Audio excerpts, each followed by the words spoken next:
Welcome to the Tech Egg. Don't get scrambled. Enjoy the video.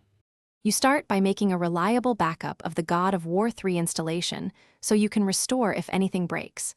Open the game folder and copy the executable and data archives to a separate drive.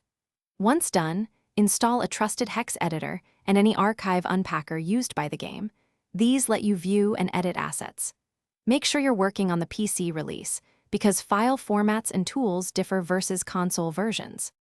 You now extract the game's data archives to access scripts, UI layouts, and binary blobs that control the camera and menu. Search those files for terms like photo, photo mode, camera, or UI preview to find the enabling logic.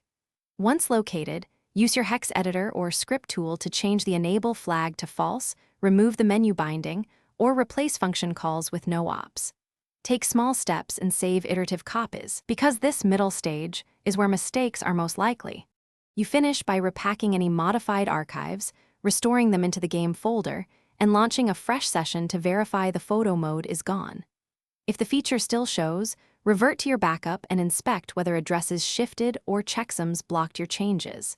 Make sure to patch pointer offsets and rebuild checksums if required, because many games verify integrity. If nothing works, restore backups and retry with smaller edits. That troubleshooting step prevents permanent breakage. Thanks for watching. Consider subscribing if I helped unscramble your problems.